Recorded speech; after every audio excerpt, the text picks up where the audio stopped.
guys, it's Bree. Welcome back to my channel. I'm back with another reaction video. So this video is from Jubilee, one of my favorite YouTube channels.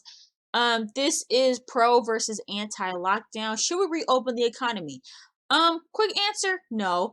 I don't think that the economy is more important than our health. I somewhat understand people wanting to reopen, but I think that it's very selfish of people to want to reopen so soon, especially when we don't have a freaking vaccine for people to, like, I feel like these states wanting to reopen so fast is just not smart at all. Like, I just think that it's really, really stupid to want to reopen everything. And, like, I don't care how safe you are. This virus is so, like, it spreads so fast. And, like, why would you even want to risk the possibility of you getting sick, knowing how packed these hospitals are? But anyway, I will let them debate it. Let's watch. Hey good humans, before we get into this episode of Middle Ground, here's a quick teaser of The Leap that's coming soon. What? Shaky. I'm about to call my dad. My ex-boyfriend. Oh. Did you love me? You're the one who told me face to face that I am no longer your daughter. Let me know if y'all want me to react to So those. stay on the lookout for that video of The Leap that's coming out soon. And if you want to challenge yourself and reach out to someone to reconnect and take the leap, then click on the link in the description below. I'm And not now, reaching out to nobody enjoy from my this episode of past. Middle Ground.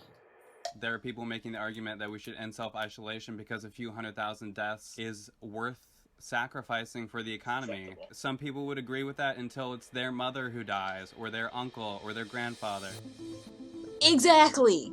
States will start to ease their restrictions as People they don't care slowly until it start the affects them reopening process. personally. May not come back at all. There will be coronavirus in the fall. I can see the emotional agony it causes in Golly, bro. Restrictions should have been put on the people that are sick. I don't think it's a good thing for our economy or our country, so I had to Who lay off my employees. cares? We have no work. I believe that it violates our most basic of civil rights. I wouldn't say that I'm necessarily anti-self-isolation, but more so anti-government imposed self-isolation. But how else are people gonna stay inside if the government isn't forcing us to stay? Because y'all clearly can't on your own. It's going to allow the U.S. government to continue to make better decisions. I'm not at work in my given profession. Despite this, I'm pro-quarantine. I own my own practice, but because of the quarantine, I'm only seeing patients 2 times a week. It might be hard to understand why people would gather like this while a deadly virus ravages America. What if it's your mother? What if your infant son or daughter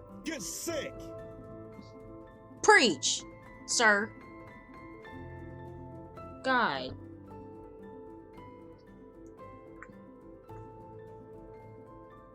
We brought together people from two. All right. My name is Cedric Jamie. I'm an ophthalmologist. I live here with my husband. I'm an expecting mom to be here in Orange County, Congratulations. California, and I am pro self-isolation. Hi, I'm Alex. I live with my boyfriend and another roommate in a very small apartment, and I am pro self-isolation. My name's Austin. I'm a chiropractor. I live here in Newport Beach, California. I would consider myself anti-self-isolation. Hi, I'm Allie Marie. I am a massage and craniosacral therapist by trade, but am currently a stay-at-home mom, and I'm about 20 weeks pregnant. And I am anti-self-isolation. Everyone getting pregnant during quarantine. I'm Julia. I live with my family here in Texas. I am anti-self-isolation. Okay. I know somebody who has been infected with COVID-19. This would be interesting. Can the disagreeers please turn off their cameras? Know somebody personally. So y'all know someone personally and y'all still don't want to isolate? In New York who was infected and actually is an expecting mom, but thankfully she's doing okay and on the road to recovery. I also know someone from my neighborhood who unfortunately passed away, and he's actually relatively young. One old partner of mine who's a little younger than me, probably 34, 35, who was infected with COVID-19. His case was mild. I had another physician friend of mine who was older, probably about 55 or so. He was infected with COVID, and I had to take care of him. I'll talk to a little bit different point maybe. One of my coworkers here, her father had a heart attack, but he was diagnosed with COVID at the hospital. And ultimately, they were told that COVID-19 killed the patient, when really it seems that the heart attack and complications from cardiovascular disease were ultimately the issue. Hear your opinion on that, as far as what you maybe heard about how they're counting who qualifies as a COVID case and what the But cause it's of death was. still thousands of Here's people, what we've though. discovered. When you look at these patients that have COVID-19, is as a result of the presence of the virus within your blood vessels and your bloodstream, it leads to the activation of the coagulation system. So their blood can clot easier. So we've seen heart attacks, we've seen strokes, we've seen pulmonary embolisms. And so your point is well taken. He died of a heart attack, yes, but COVID-19 is a significant risk factor of coagulation. The disagreeers can join the conversation now. I do want to talk about the antibody test that they've started and the extreme percentages that they've seen. There was the one that they did randomized in California recently where they were getting as high as 55%. For all I know, I've had it. My daughter and I were sick for I've heard that 4 too. weeks, Some people 6 think they've weeks already had this it. winter. Right now in Michigan, Governor Whitmer is calling for all essential workers to be tested, but there's no antibody test to go right alongside it. So my husband, who's an essential worker, could go get tested, comes back negative. What, does he have to get a weekly test now when he could have already had it this winter with us and just had very mild symptoms? I'd like to make a point because I want the doctors in the group chat to respond to this. I have heard that getting COVID does not mean you won't get it again. There have definitely been cases in the US and outside Yeah, see? showing that those who recovered actually went on and tested positive again for the virus. Yeah. So that is a little bit concerning because we were all kind of betting that once you get infected, you'd be immune. That previous assumption was based on what we know from similar viruses from before. It just goes to show that we still don't know a lot about this virus. We don't. The scare of the virus is overhyped. In the beginning, it was. In the beginning. I think that the scare has been largely driven by the media. I know That's that true. initially there were models that came out of the Imperial College of London that claimed that millions of people would die. That was really used as Okay, the that's a bit justification for extreme. these massive lockdowns, and we have not seen those numbers pan out at all. I totally agree with you that a lot of what we're seeing is media created hysteria. There's a lot of new information coming out. We really think people were trying to do their best with the data that they were provided at the time. I especially have an issue with how the data is actually being collected and then ultimately how the deaths are being counted. That's valid. Those are valid arguments. The media does control Your business idea needs a our website, perceptions so go to Wix.com. on things. What are you waiting for? Today's the day. Oh my gosh, stop freezing. Sorry, y'all. Really? A PlayStation ad? The world won't end And it's today, but going you slow. will. Jesus. Why is it keep... Okay, sorry.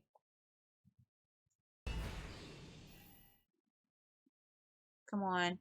Since we initiated social distancing, especially when you look at California, you can see that the amount of infections has slowed. And I actually saw this in the hospital. I saw the uptick, and then all of a sudden, as the governor got more restricted and as the state got more restricted in terms of isolation, you could see that California was beginning to flatten the curve and actually lead the nation in that. I agree with the self-isolation principle because it did what it was supposed to do, which was prevent the amount of infections to bombard the hospital, because that's not what you want. I mean, we still have physicians getting infected, and the more infections you have in the hospital, the more likely it is for one of us to get infected, and then you have a reduction of healthcare workers to be able to manage these patients. Someone called it even well ahead of time. If we find that weeks or months from now, the cases are not as bad as projected, people will say that we overreacted. When the truth is, that's just evidence that the things that we're doing right now, including self-isolation, has worked. And for those people who continue to compare, COVID-19 to a really bad flu season, well, let's look at the data. They're saying that, okay, a bad flu season, we have 60,000 deaths in the US. Right now with COVID-19, we have about 50,000. So it's comparable. Well, we have to look at the rate at which that's happening. That's in 1 year. Right now, we're in April, and we're already matching the worst flu season. I do agree the media is always Whew, biased, but child. when we have And y'all want to go to epidemiological the and infectious beach? disease Okay. experts calling this a pandemic, calling this as something unprecedented, I think that's real, and that is not hype. In terms of the hospitals being filled to capacity, that's obviously a situation that nobody would want. It appears to me that the US healthcare system didn't become as swamped as they had originally predicted. And I think that going back in history, quarantines tend to be for the sick as opposed to the healthy. And I wonder if maybe we would take more of an approach where the sick are being quarantined, which I think is very justifiable, as opposed to everybody who's healthy being quarantined. That might be more appropriate. The issue with that is that we don't know who's sick with the SARS-CoV-2. asymptomatic people. There are many different estimations of how many people are asymptomatic. I myself have seen people be asymptomatic that are positive for the virus. So that becomes an issue. At least with the Spanish flu, you knew who was sick. And so until testing is rampant throughout the country and we're able to know who is asymptomatic, I agree with you. Quarantining the people who have SARS-CoV-2, if we tested everyone, is the most appropriate and probably the single best treatment that we can provide across the nation. With the United States, our judicial system is founded and rooted within innocent until proven guilty. Now, I'm not saying there's anything wrong with us acting like we're a carrier, washing our hands, using antibacterial sanitizer, but ultimately, I don't think it's right or fair for the government to say, you're not showing symptoms, but you could be sick, so you're going to stay home. It's like sending somebody on trial to prison because they could have been guilty. This isn't like putting people in prison because they're sick. Right. I think this is actually more of a political difference than, like, I guess, a medical argument. There It's are not people making the about argument that we you. should end self-isolation because a few 100,000 deaths is worth sacrificing for the economy. I disagree with that. Some people would agree with that until it's their mother who dies, or their uncle, or their grandfather. Slowing the curve is more important than human rights during the quarantine. It's not about human rights. I don't agree with that question. All right, I guess I'll be the devil's advocate and just I'm going to take issue with the framing. Probably a better phrase would be civil rights, perhaps. Limiting people's ability to gather is certainly an infringement on not civil human rights. But like, I would come agree on. that the actions that have been taken are worth slowing the curve. Everyone can attack me now. There's no attacking, man. It's a hard one. There's no attacking. I just wasn't going to make a ridiculous, like, extreme statement. That's crazy. So I'm in Michigan, where some of the most extreme lockdowns have taken place. Governor Whitmer just today extended our stay-at-home order 15 days, but relaxed some of the restrictions that everyone was so mad about. As far as, there was a huge Lansing protest recently, Operation Gridlock, that was organized by the Michigan Conservative Coalition. That was all about the fact that she was not allowing all of these businesses to work that were able to practice social distancing. Some governors are willing to go to whatever extent it takes, because it definitely has been an infringement on all of our civil rights to be able to go out. I mean, Harris County, I believe it's in Texas, right, that just said that you'll be fined $1,000 if you don't wear a mask in public.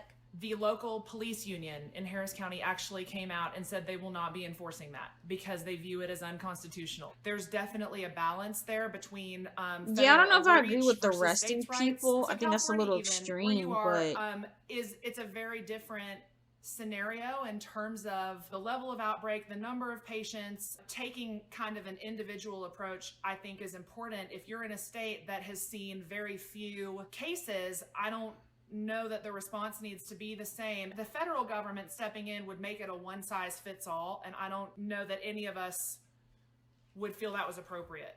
I think that charging people $1,000 fine for not having face mask is classist and is regressive. Who's less likely to have access to masks? It's poor people. And they don't have $1,000 to pay a fine. I agree that, you have to find a fine line between I like this an guy. authoritarian response and something that's responsible to all people. I think that the federal government, and I'm talking about both parties here, I have a lot of issues with both sides. I think they need to be taking a leading role. When you have disparate responses from states, what you risk is states with a less extreme reaction or protocol. You risk those people going across state borders and actually spreading the virus more. And we don't want to get to a point where we have to shut down state borders. The US government is handling the crisis well. No. Disagree. Seriously? I am very torn on how I actually feel about this. My dad owns a small business. I've read a lot of the different arguments on the payroll protection plan and a bunch of the different deals with Shake Shack and everything else, which there are a lot of details that go into that. If 75% of any loan that's given to the business owners has to be paid into employee benefits. He has a company that has 220 employees, so you're talking $65 million in revenue every year. And so some would say his business is too big. He shouldn't have gotten it. But that's 220 employees that he's taking care of. There can be an emotional response saying they're not protecting the mom and pop shops. They're not protecting this. But ultimately, 220 employees are getting their salaries and 4 aren't. And while it's emotionally sad to see those smaller businesses forced to close, we're going to be in a little bit of a depression. We're going to hit a recession. And so we're all in this together. And I think the bipartisan support has been really lacking, especially in the beginning.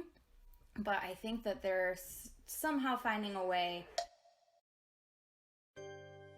New Colgate Optic White Renewal. Oh, jeez. 10 years of yellow stains. That's like all the way back to 2010. Do the doggy! Remove 10 years of yellow stains with new Colgate Optic White Renewal. All right. So all I'm saying, and I think it's really simple, is you have all this money that we're giving to businesses, and I think it's appropriate, and I think that they should. The issue is just testing. Take some of that money and give the country some tests. Antibody testing. True. And the PCR testing. So until that's done and distributed across the country, no, I don't think it's a job well done. Can you tell me why that's such a priority? I know we need to know how many people have it, but can you explain to me why that's so critical? I just don't know. Because people's health is more important than an antibody test. Businesses? We're going to know who the sick are. IgM is what gets produced acutely. It's a type of antibody in your bloodstream to SARS-CoV-2. So you'll know who's infected. IgG means that you've had a sustained response to the system and your body has had enough time to develop a neutralizing antibody. So you'll be able to quarantine the sick without being symptomatic. I haven't gotten my stimulus check yet. I don't know about anybody else. A lot of people My rent has haven't. already been due. Where the hell is the check? I already need another check. The government needs to be focusing on helping individuals who are stuck at home and who have no way of surviving. I think the fact that the federal government, the White House specifically, saying that this was a hoax and that this was completely blown out of People proportion forgetting about that. was Don't hugely forget. detrimental to our response. South Korea did a great job. Taiwan did a great job. But unfortunately, that is not what I can say for the United States. Things are turning around, and all these stimulus packages that they're doing, the fact that they're vowing to expand testing, is definitely on a better track. And my husband, he was one of the first in line when that CARES package came out to sign up for the forgivable business loan and the PPP. And he didn't get it. And it was heartbreaking to hear that these large corporations were getting access to that money. So even though the government was doing something of good intent, the way that it was executed, unfortunately, wasn't the best. Daggy, you mentioned South Korea and admired South Korea, how their response was. Well, to my knowledge, they had trackers on everybody's cellular device that was monitoring where they were going. That just in itself, to me, is a completely asinine principle from the First Amendment. Like the fact that government is tracking your every move seems a lot like house arrest. The tracker system that South Korea used has generally been praised by most countries, and one of the main reasons that they were able to avoid a peak and have to implement quarantine.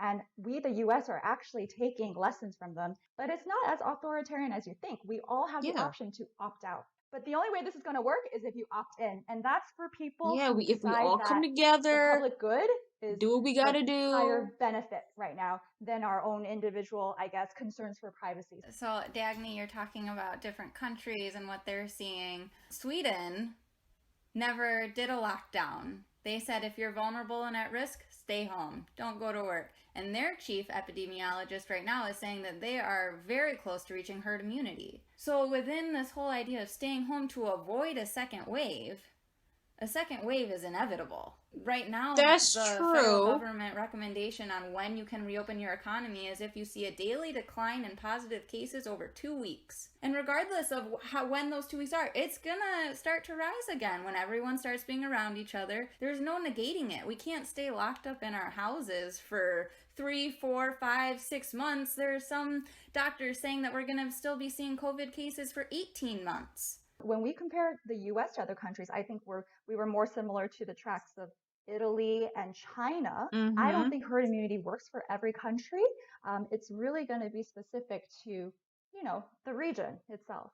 I'm comparing Michigan to Sweden because they both have approximately 10 million people in their population. Population density is about the same. And Sweden has a far less death rate and infection rate than Michigan does. Michigan's very heterogeneous compared to Sweden.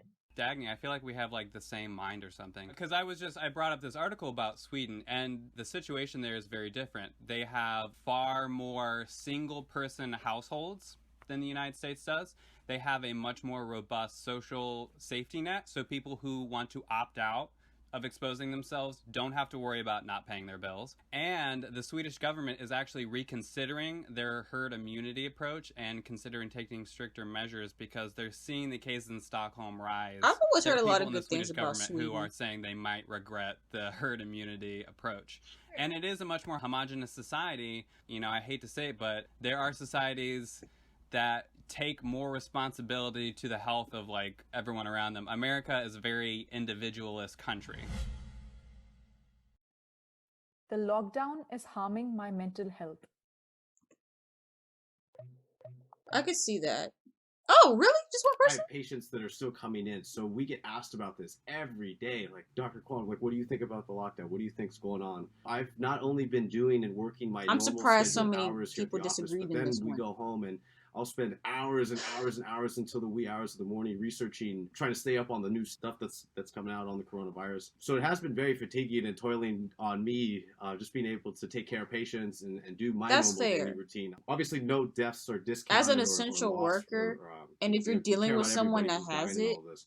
it's But gonna you gotta affect look you. at like child molestation rates that are going up. You're looking at spousal abuse rates going up, suicidal issues, depression, anxiety, overall lifestyle choices people are making, and especially mental health concerns through this isolation is definitely another factor that we're looking at. We might be stealing from Peter to pay Paul, this kind of idea when it comes to where we're looking at the deaths actually occurring. All right, Jubilee. Let's chill on the ads. All right. Has my mental health been negatively affected? I feel like that would maybe be stating it a little bit too strongly. Some of you have mentioned we appear to be going the route of a depression. That's a scary thing. It's really sad. It's going to have a profound impact on people's lives. And this might be too personal, but I feel like ultimately God's in control and I have to just, that's something that I have to accept. And it gives me a little bit of peace too. I feel like not having a lockdown would probably affect me more because it's the infection that scares me more. If I had to continue my normal patient caseload and surgery caseload at my practice and be paranoid about every patient thinking, are they infected? Are they going to infect me? And the fact that our supplies, our PPE is running down as well in my own private practice, that would be more mentally straining to me personally. It's not that the presence of all of these restrictions is not harming my mental health. It's just that I feel that the restrictions are appropriate. My job as a pulmonary and critical care physician has changed forever.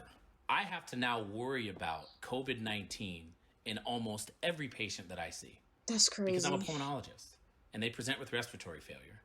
And I have to be super protective, yeah, and super cautious when I'm dealing with an outpatient, when I'm dealing with an inpatient on call in the ICU, as I was last night, from here on out until a vaccine comes or whatever. And this is something that I have to deal with because I have two small little kids. I have a 5-year-old and a 7-year-old little girl, and I got my wife. And I just feel that I have to protect them. I have felt judged by the other side.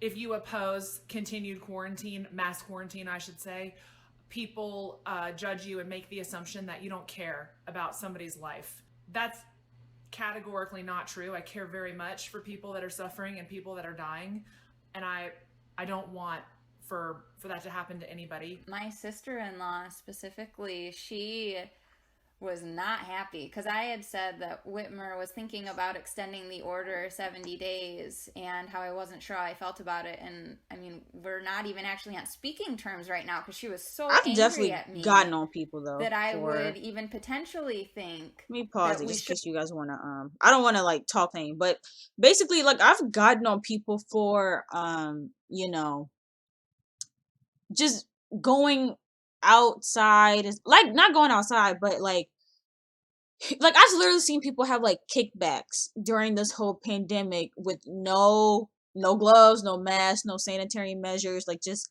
hanging out like it's just a normal, you know, outing, and I just don't understand why people are doing that. So I've definitely gotten on people for that, but you know, people don't care. They just don't shouldn't care. all be I'm not saying quarantined by they the don't government care right now. in this video, As a but doctor, like I truly there are some believe people who I just took do an not oath care. to protect my community and to always have my patient's best interest in mind, and to really always be doing new innovative research to look for new ways to help take care of people. This is just something where now that I've seen what I've seen, I've looked at the data, I've done my own analysis and research on it, I've talked to some of the leading experts in the field at this point.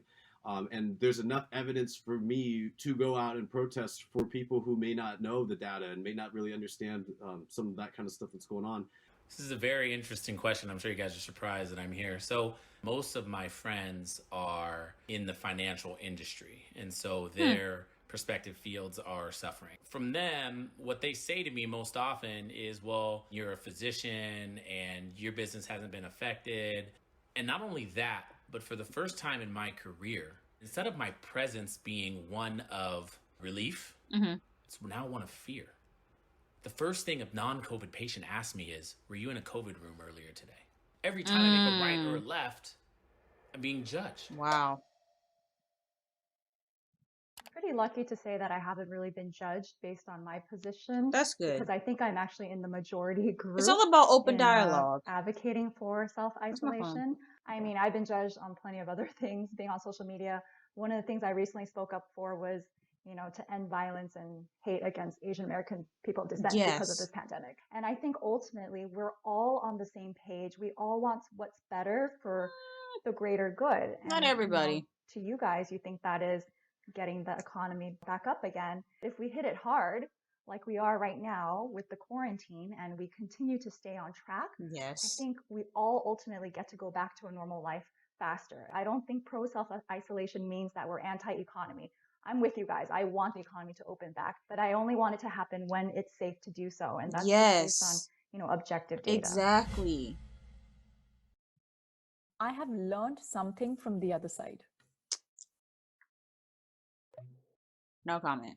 Can I ask a question? Do you mean in this conversation or like in general? In this conversation. Oh, in this conversation. Okay, I'll stay. Thanks, Allie. I was like, dang, dude. I'm also an open-minded person, and I understand the frustration from both sides. Yeah, me Nuance, too. It's not a one or the other issue technically. I think that it's just there whatever you obviously feel is is most compromise important that to you. should For and me, can it's be health. made. Dagny, you said something that I thought was pretty profound. Being pro-isolation doesn't mean anti-economy. You know, I'm guilty of looking at the other side and thinking, Yeah, no, I want the economy to you thrive. people Like, just don't even care. You've said yourself you're having, you know, your personal situation has been impacted, and so I really appreciated that point that you made, and then getting a better understanding of where you're coming from. This is one of the most pleasant conversations I've ever had And in terms healthy. of being able to It's all about discuss having healthy dialogue. politics, science, current events in a way that was productive. And so with that, you learn a lot from everyone who is included. What it shows to me is it shows the model behavior that I feel like our country should have in regards to how to be productive about setting appropriate restrictions, setting appropriate business opportunities for everyone. And I think it can be done. I've learned so much from you guys. I wrote it all down, actually, and I'm going to take it with me, put it here, and use it next week. I feel like we're friends. I enjoyed it. Austin. All right. That was a long video, but it was a good video. And I see it from both sides. If I haven't made it obvious already, I'm pro self-isolation. But I think this was like a good, healthy discussion. And, you know, just like they said, just because we're pro self-isolation doesn't mean that we're anti-economy. I want the economy to thrive. Like, as a small business owner myself, I don't want to continue to see like delays in shipping and products not being able to restock and like delays in certain things. And just overall, I don't want the economy to fall into a depression, because that would be horrible. But I think that we do need to put our health and the health of the people at the forefront of these decisions. It can't just be about the money. Like, the fact that our president is, doing these interviews and such, saying like, yeah, people are gonna die, but it's okay. Like, no, like it's not. Like, the whole point of this is to save lives, and I feel like that's missing, because a lot of times people are so money hungry and money driven that they forget about everything else. But yeah, this was a really cool video. Let me know your guys' thoughts in the comments, and whether or not you guys are pro self-isolation or pro anti-self-isolation. Make sure you guys give this video a big thumbs up and subscribe to my channel, and I'll see you guys in the next video. Bye.